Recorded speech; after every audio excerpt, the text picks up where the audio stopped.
Jadi ini banyak banget teman-teman yang nanya ke saya, yo Mas Hartono, preliminary training itu ngapain aja sih? Kira-kira ngapain aja? Daripada teman-teman penasaran, simak video ini sampai habis ya. Yuk, cus!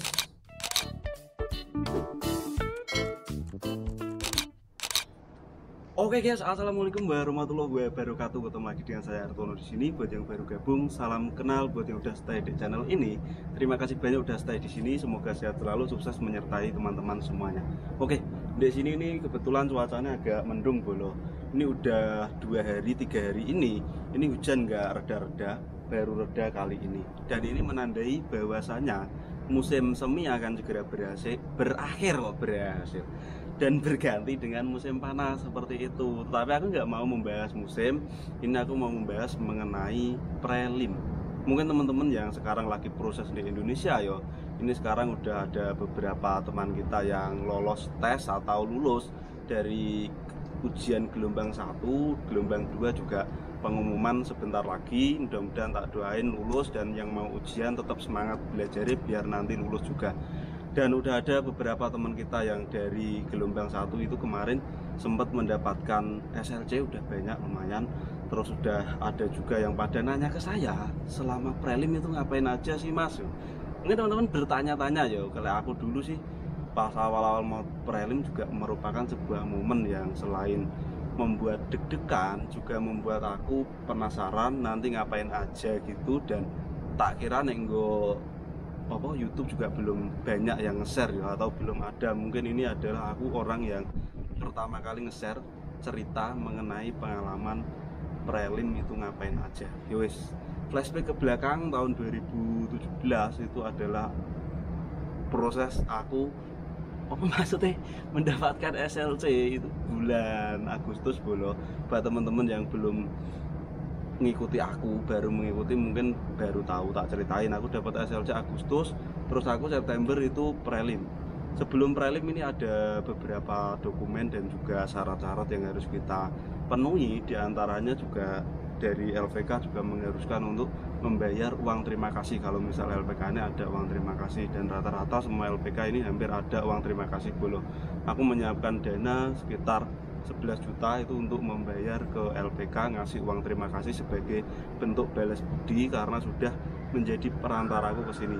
Terus selain itu juga ada dana juga yang harus tak siapkan untuk persiapan nanti membayar tiket separuh biaya prelim. Untuk sekarang alhamdulillah biaya prelim udah gratis bolo, jadi ini lebih murah tentunya, meskipun nggak begitu banyak biayanya sih. Waktu itu aku menyiapkan pas prelim ke Jakarta itu bawa duit sekitar 12-15 jutaan, termasuk untuk tiket pesawat dan juga visa nanti bolo.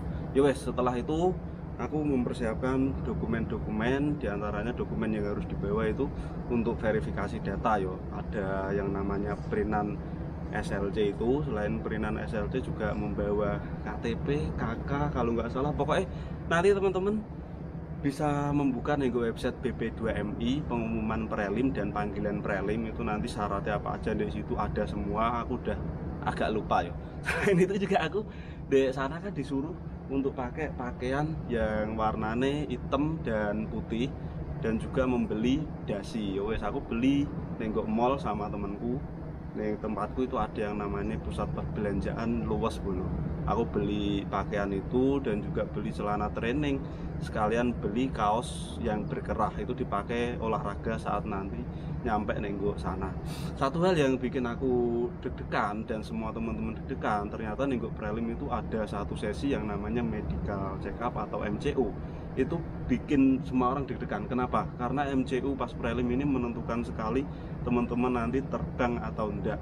Banyak sekali teman-teman kita yang udah sampai tahapan prelim gagal karena hasil MCU-nya nggak bagus atau dinyatakan unfit pun.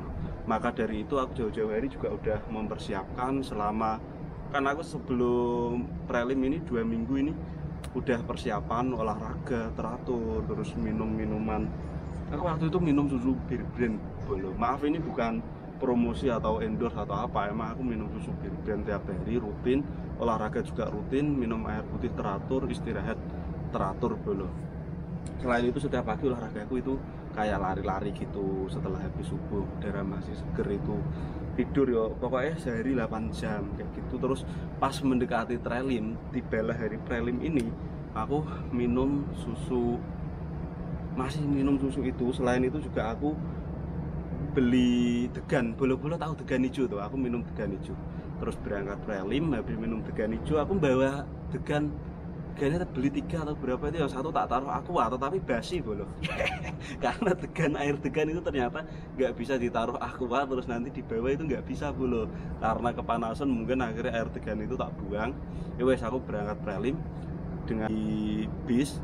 Turun dari bis itu jam berapa ya, jam 3 atau jam berapa, terus naik taksi. Setelah naik taksi sampai nengok kantor BNP 2 TKI yang sekarang namanya BP2MI. Prelimnya emang dulu di sana, untuk sekarang prelimnya ini motel bolo, naik motel atau naik hotel yang mewah, ini keren bener-bener.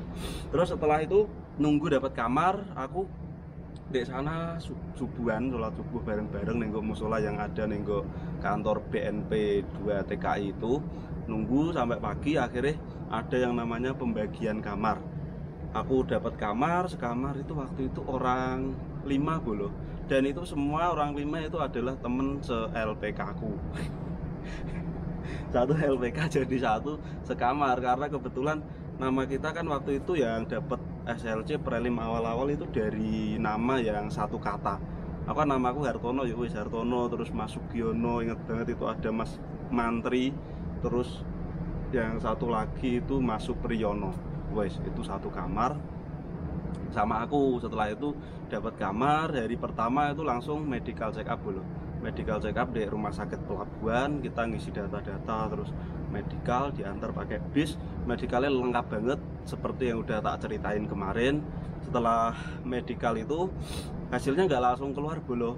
Hari pertama setelah medical pulang sampai malam, itu antri ini banyak soalnya, dan gantian gitu kan sampai malam, terus istirahat. Setelah itu hari kedua itu pagi-pagi itu udah dibangunin pakai gemboran corong itu, dan nek sana itu dulu air susah bolo. Pulang dari medical itu mau mandi, airnya itu nggak keluar. Mau gue mas, nggak mau mas lewat aja. Terus keluar nanti gue pak. Wah, mau jam 5 jare kok. Dan itu nggak bisa mandi bolo. Bangunnya wangel. Pagi-pagi bangun, aku waktu itu tidur jam berapa? Jam 11 atau jam berapa itu udah tidur, ambene tingkat posisinya, nanti tak kasih tahu fotonya prelim ini ada. Terus setelah itu pagi-pagi bangun, airnya keluar, bisa mandi suweneng bolo. Setelah mandi jam itu kan mau subuh, kita subuhan dulu, habis subuhan terus olahraga senam pagi seperti biasa lah. Buat temen-temen yang telat itu disuruh push up sambil dibentak-bentak gitu, kayak militer modelnya. Setelah itu terus pagi ini itu ada kelas, ada pengarahan gitu, terus ada suruh bikin buku rekening juga. Siangnya ada kelas, terus hari ketiga itu sampai malam itu pokoknya ada makan juga, dikasih makan bolo. Makannya itu sistem kayak militer gitu, jadi dikasih waktu berdoa bersama, nggak boleh dimakan sebelum disuruh makan. Terus kalau misal udah disuruh selesai udahan gitu, kayak gitu dulu. Ya wes, seru sih sebenarnya, tetapi yo bikin deg-degan juga karena kita nggak tahu kan kayak apa. Terus akhirnya selesai hari kedua itu hasil medikal juga belum keluar, dan hari ketiga ini hasil medikal baru keluar. Alhamdulillah diumumin hasil medikal yang fit itu nggak dipanggil, dan teman-teman yang unfit itu dipanggil untuk datang ke kantor dijelasin. Dulu beberapa temanku itu satu angkatan prelim itu ada yang gagal MCU, yang satu temanku itu gagal karena buta warna, itu Mas Abdullah namanya kalau nggak salah. Terus habis itu ada satu lagi teman sekelasku cewek, ini orang Lombok, orang NTT, itu gagal gara-gara ada flag nenggok paru-paru nih, bekas flag, bukan flag nih, tapi nggak bisa dinego pada saat itu. Bahkan udah berusaha jauh-jauh dari Lombok kan jauh tuh bolo, tapi nggak bisa, ya wes akhirnya gagal. Dan yang satu lagi ada gagal itu agak lucu, karena pas di ronsen nenggok dada sini ada susuk bolo, jadi susuk di ronsen kok kelihatan yo. Jadi buat bolo-bolo yang mungkin punya susuk nek dada atau apa, lebih baik untuk dicopot dulu. Ya wes, alhamdulillah aku lancar. Terus habis itu hari ketiga ini ada yang namanya verifikasi data. Nenggok verifikasi data itu kita ditanya-tanya banyak. Yang paling penting poin yang bikin deg-degan itu ketika kita ditanya dari LPK mana. Nah ini dari LPK mana, aku pun juga tak jawab. Aku ngomong dari LPK aku Bina Muda itu, terus uang terima kasih berapa kan. Aku tak jawab 11 juta, jujur aku. Terus dia bilang disuruh minta. Bahkan di depanku itu ada beberapa orang yang sampai nangis-nangis karena dibentak-bentak disuruh minta uang terima kasih, nggak mau. Aku tak jawab dengan, ya pokoknya dengan sebisa aku jawab. Aku tahu dari temanku suruh belajar di LPK, tetanggaku juga belajar di LPK situ, dan minta uang terima kasih 11 juta itu udah perjanjian dari awal. Jadi aku nggak bisa minta, Pak. Kalau memang negara mau, pokoknya tak jelasin lah, kalau emang mau meringankan masyarakat atau penduduk yang awam seperti Mas Hartono gini, yang bodoh, yang kurang pendidikan, itu alangkah baiknya untuk pihak negara itu mengadakan atau membuka LPK. Tak bilang gitu, itu terang-terangan. Sampai debat waktu itu sama Pak Wahidin kalau nggak salah namanya, sampai debat dan aku terus disuruh yowes. Alhamdulillah aku ya ngomong, aku orang bodoh Pak, dan informasi aku nggak tahu banyak juga. Di tempatku koyo internet juga masih sulit Pak, karena 2017 belum kayak sekarang kan. Akhirnya aku alhamdulillah lolos dan nggak disuruh telepon LPK untuk minta uang terima kasih. Yo konyol tuh belum, maksud uang terima kasih suruh minta. LPK juga butuh maju, tak omongin gitu. Ya wes, akhirnya lancar hari ketiga itu. Hari keempat ya aktivitas kelas biasa, terus ada juga pengarahan. Waktu itu ada datang dari, pokoknya ada datang pejabat gitu. Di kelas itu biasa belum, kelas itu ngenalin kayak budaya-budaya. Waktu itu diputerin drama juga, itu ada drama yang namanya nonton drama Tren to Busan gitu bro. Nonton drama Tren to Busan, terus ada kayak kuis-kuis, asik-asikan toh intinya lah di kelas lah. Itu nggak kayak belajar yang serius dinilai itu berpengaruh juga enggak sih, karena waktu itu intinya asik-asikan toh. Yowe, terus hari kelima ini udah hari terakhir bolo, kayak prelim sampai 5 hari toh. Hari terakhir ini udah tinggal apa yo, santai-santai tok sih, udah nggak ada apa-apa lagi. Kelas juga cuma sebentar tok. Setelah itu juga pelepasan kita semua itu datang Kepala BNP 2 TKI waktu itu Pak Nusron Wahid, dan juga ada acara berdoa atau apa ya, istighosah istilahnya. Waktu itu aku inget yang jadi pembawa acara istighosah itu temen prelimku, namanya itu Mbak Indra. Kalau teman-teman pernah nonton podcastku, Mbak Indra juga udah tak podcast nih gue channel YouTubeku, dan dia sekarang udah pulang di Indonesia, udah punya usaha. Terus habis itu kita pulang, sebelum pulang aku kepikiran gini kan, dibilangin tuh hati-hati nanti saat pulang nenggo sini, itu kan daerah situ yang paling deket terminal itu Lebak Bulus, itu banyak sekali calo-calo tiket. Jangan sampai teman-teman nanti kena calo atau mungkin nanti ketipu atau kena palak. Yowes, aku kepikiran begitu. Aku kan juga denger-denger tau, sering ketemu sama teman-teman juga orang Purwodadi kok kayak banyak.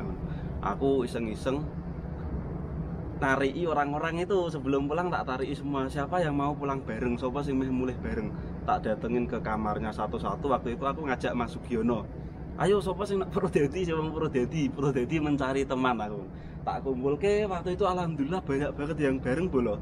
Aku menemukan orang Purwodadi itu satu angkatan prelim itu 45 atau berapa, itu tak tarik duit KB. Aku yang menarik sesuai dengan tiket berapa. Waktu itu aku inget tiketnya kalau nggak salah itu 170 atau apa, itu bisa Rianto. Terus setelah ngumpul KB aku ngubungi agen tiket di daerah situ, tak hubungi, Mas tiket Mas, ini aku pesen tiket 40 berapa itu tadi, tak hubungi. Terus habis itu tukang tiketnya datang, bisa datang ke sini nggak Mas, ini aku nenggo kantor BNP 2 TKI nggak iso metu ya Mas, aku ngono tak omongi. Terus dia datang. Waktu itu pas aku nenggo apa udah habis istirahat loh, lagi dikasih pengarahan, aku izin keluar di kamar mandi, terus tak ambil duitnya, tak kasih tiketnya, dikasih sama dia. Yowes, akhirnya terus pas sore ini itu saatnya kita pulang, deg-degan.